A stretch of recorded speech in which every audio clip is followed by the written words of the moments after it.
This video is brought to you by Miniature Market. Thousands of board games, discounted prices, miniaturemarket.com. Hello my friends, it's the Game Boy Geek here. Today we're going to be on top of a snowy mountain, trying to pitch a tent up there and trying to stay there for and get as many points as we can. And we're looking out to take photos of Yeti. That is what we're playing today. It is called Yeti. This is from AEG.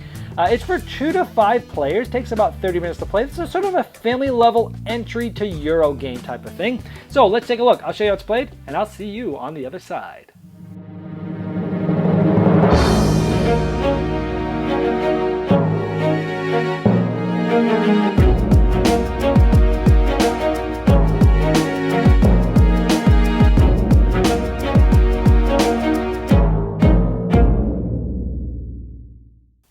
In Yeti, you will be trying to score points by getting higher in the level of the mountain, getting to the top, and doing other things like buying photos and getting special abilities. And from the board level, it looks really cool looking at this 3-dimensional mountain. Now this is a dice rolling game. On your turn, you're going to roll all the dice, and anytime you get a snow or a weather die, you'll put it to the side.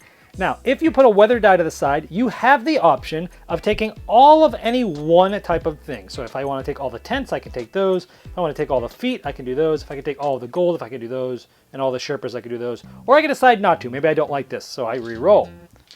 If there is not a storm, you have to take all of something. So let's say here, I'll take all of the feet, and that's it. And then I'll just continue to roll the 3 that I did not take. We come here, I can put this here, and since I pulled one of these, I have the option of taking these 2, and sure, I'll take one of these, but now I gotta re-roll this for the last one. Oh, and it's a storm. So let's take a look at what these different dice do. And we go in order. This is a player aid that everybody has. For the weather, if you have between 0 and 2 snow, nothing happens. But if you have 3 snow, which is what I have here, I can turn 1 snow to any side. So let's say I want to turn this to the Sherpa, let's just say. If you have more than 3, we would move the Yeti, and we would also turn one of these to any side. If you had more than 3, any additional ones go here to the next time you get a turn, which means if the weather's really bad for you and you don't get a lot of dice, everyone else will get less dice too. Now, if I had rolled more than 3, the blizzard would happen and the Yeti would move. He'd move anywhere between 4 and 7 spots, but with 4 players, he'd move 5 spots. It just depends on how many players there are. The less players, the further he moves to. This is essentially a clock, because as soon as somebody's score goes past the Yeti, that will end the game. So he's kind of shortening the game as that happens. And now we go to coins. If you have coins, you can buy a photo or a piece of equipment. I have 1 coin to spend.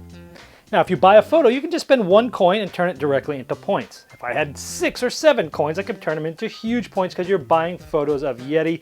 I like how the artwork gets closer as you get the better cameras. So basically, yeah, you're buying the cameras to take the photos. Or you could take an equipment tile. Notice they're all lined up. This is 1 coin. These are all 2 coins, 3s, 4s, and 5s. So I only have 1 coin, so I could buy this. And these give you different special abilities. Like this one would say, hey, 1 time per game, you can add a coin to your pool, and then you'd have to put it back here. Now, if you want to buy one of these tiles and somebody else already has it, you can buy it from them. They cannot refuse. But if you buy it from them, when they discard it and give it to you, they get these points. So essentially, if I had bought this from somebody else, they would give it to me, but they would also get 5 points as a way to balance things. And they do different things. Like this one for a 1-time use only, you get to add a Sherpa or a tent to your dice pool. Here, for the rest of the game, you can add 1 of the feet, or 1 of the Sherpas, or 1 of the tents. They just give you special sort of engine building abilities. Now the Sherpas let you move up on the mountain. 1 of them allows you to move 1, 3 of them allows you to move 2, 6 of them allows you to move 3. And if we get to the peak, something special happens. In this case, I could just move 1 level. So on the red player, I would go up because you all start on the base. Now you'll notice the points. It says times 1, times 2, times 3, times 4. We'll get over that in a minute. Now it said if you get to the top. If you ever get to the top, if you have not yet taken any of these bonuses, the first one there will get the 8. The second will get the 6, and it counts down for however many players there are, but you can only ever have 1 of these. But right now I am on level 1, which is an X2 points. Let's show you how this works. So essentially the feet are going to give you points depending on what level you're on. Right now I have 3 feet dice. And it's going to be 3, and each of them are worth 2, so that's 6 points. If I was here, it would have been 3 times 3 is 9. If I was up here, it would have been 3 times 4, it would have been 12 points, plus I would have gotten 1 of those. So the points are better as you move up. And I didn't have any tents, but if I don't have any, I have to, at the end of my turn, after I've got my point from my feet, I would have to descend to the base camp, the very bottom. If I had 1 tent, I would have to descend down to the level that I'm at now, which is level 1. 2/10 level 2, 3/10 I can stay at the peak. So I had no 10, so I would have to descend all the way back to the peak because I didn't have any 10s to stay. Even if I had made it all the way to the top, if I have no 10s, I'm going all the way back down. I got to start all this over. But if I had had just one 10, I would have stayed where I was. If I was here and I had 2 10s, I could have stayed there. And if I was here and I had 3 10s, you could stay there. But let's say I'm here and I only have 1 tent, I would come back all the way down to the first level. So the tents allow you to tell you, see, 1 tent, 2 tents, and this one has 3 tents under here. So it just tells you where you can stay. In some rounds, you'll be just working on tents to get yourself up a little bit at a time in tenting so you can continue to get lots of points. Or other times you might just want to take a big run. There's all different ways to score. After you go through your player aid, it would then be the next player's turn. And once again, if the Yeti passes anybody, that will be the last round. There is a first player marker. Everyone gets the same amount of turns, and then whoever has the most points is the winner. Now there's an advanced variant that I highly recommend playing with. 3 of these tiles are good weather, 3 of them are bad weather. And at the beginning of each round, everyone is going to have to deal with the same weather. In this case, if you have 1 or 2 snow, you can re-roll those if you like. This would then flip over to bad weather and get put on the bottom pile so it stays being sort of good versus bad, good versus bad. This one is basically, hey, if you have 3 weather, you don't get to change it to anything you like normal. This is, hey, you can set aside any number of types that you like. Usually you can only set aside 1, now you can do more than that. This is like, hey, you get 1 less foot for that round. This one here, essentially before evaluation, you can move your victory point marker back 2 spaces. If you do, you may change 1 die to a side of your choice. So you're giving up points for something else. So some things are good, some things are bad, but I highly recommend playing with this variant because it gives the game a lot more flavor and it points you down certain strategies or away from certain strategies. This was a refreshing family Euro game. Now it says ages 14 and up. I have a feeling they put that there so they didn't have to go through the extra kid testing that you'd need to do if it was 10 and up.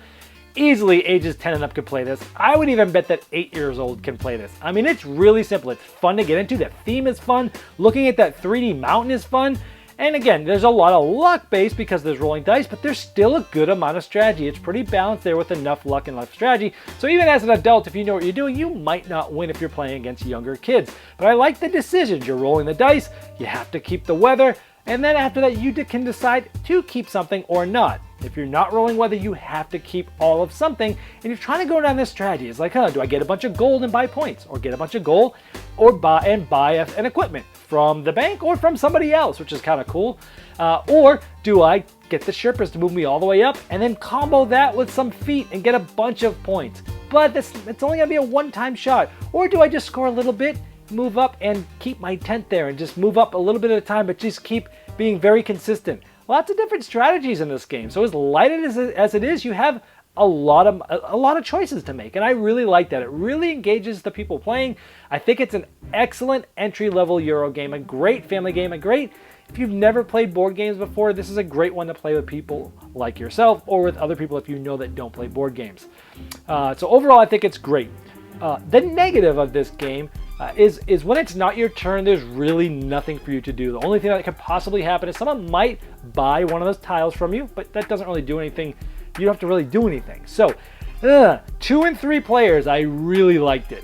4 and 5, there's a significant amount of downtime because you're just sitting there waiting for people to roll, think, and you're just sitting there.